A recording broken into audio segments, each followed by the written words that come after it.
Hai teman-teman. Kemarin kan kita sudah membahas pencernaan makanan dari mulut ya. Setelah dari mulut, makanan kita menuju kerongkongan. Kerongkongan adalah suatu saluran seperti tabung sepanjang 20 cm yang menghubungkan antara rongga mulut dengan lambung. Di dalam kerongkongan terjadi gerakan peristaltik, yaitu gerakan meremas-remas yang dilakukan oleh dinding kerongkongan untuk membuat makanan terdorong masuk ke dalam lambung. Berarti tujuan selanjutnya ke lambung ya, Pipo? Betul, Bol. Lambung adalah bagian dari organ pencernaan manusia yang paling elastis. Lambung berbentuk seperti kantong dan terletak di dalam rongga perut sebelah kiri atas. Di dalam lambung, makanan mengalami pencernaan secara mekanis dan kimiawi. Pencernaan mekanis dilakukan oleh dinding atau otot lambung yang meremas dan mengaduk makanan. Pencernaan kimiawi dilakukan oleh getah lambung yang dihasilkan oleh kelenjar getah lambung. Getah lambung mengandung enzim pepsin, enzim renin, dan asam klorida. Enzim pepsin berfungsi untuk memecah protein menjadi pepton. Enzim renin berfungsi untuk mengendapkan protein susu menjadi kasein. Asam klorida atau HCl berfungsi untuk mengasamkan makanan dan membunuh kuman yang masuk bersama makanan. Nah, habis ini makanan kita pergi ke toilet ya? Hihihi. Ah, kamu ini belum, Bol. Selanjutnya, makanan dicerna di usus halus dulu. Usus halus merupakan usus terpanjang dalam saluran pencernaan karena panjangnya mencapai 6 hingga 7 meter. Di dalam usus halus terdapat cairan khusus yang membantu penyempurnaan pencernaan makanan. Oh iya, usus halus terdiri dari 3 bagian, yaitu usus 12 jari, usus kosong, dan usus penyerapan. Apa aja ya fungsinya?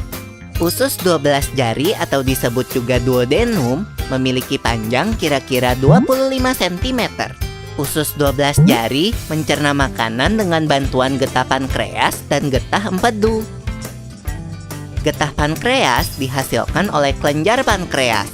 Getah pankreas mengandung enzim-enzim berikut. Enzim amilase berfungsi mengubah zat tepung atau amilum menjadi zat gula atau glukosa. Enzim tripsin berfungsi mengubah pepton menjadi asam amino. Enzim lipase berfungsi mengubah lemak menjadi asam lemak dan gliserol. Kalau getah empedu dihasilkan oleh hati dan disimpan dalam kantong empedu. Getah empedu berfungsi untuk mencerna lemak. Selanjutnya, usus kosong atau jejunum terletak di antara usus 12 jari dan usus penyerapan.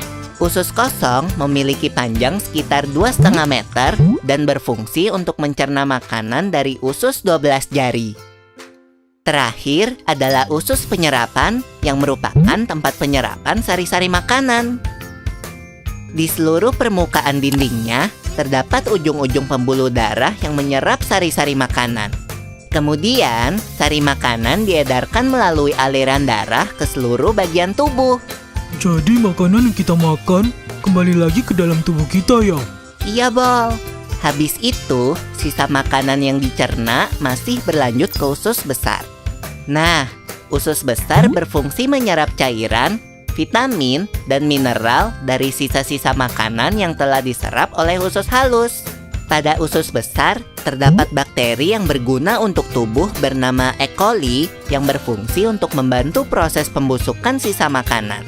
Proses pembusukan sisa makanan akan menghasilkan kotoran atau feses yang kemudian dikeluarkan melalui anus. Oh gitu. Nah, gimana dengan mulus? Itu disebabkan oleh apa ya, Pipo? Organ terakhir yang bernama rektum adalah ujung muara dari usus besar yang berfungsi sebagai tempat penyimpanan feses sementara. Ketika rektum terisi penuh dengan feses, maka saraf akan mengirimkan respon kotak yang menimbulkan rasa ingin buang air besar.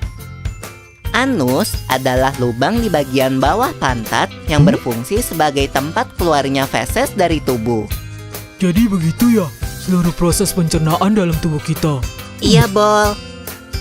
Seenak-enaknya makanan yang aku makan, ujung-ujungnya untuk dibuang lagi. Tapi ingat, kan ada juga sari makanan yang menyebar menjadi energi untuk tubuh kita. Betul juga ya. Oh ya Pipo, ngomong-ngomong soal pencernaan, kamu pernah sakit perut gak? Tentu saja, Bol. Kenapa ya perut kita bisa sakit?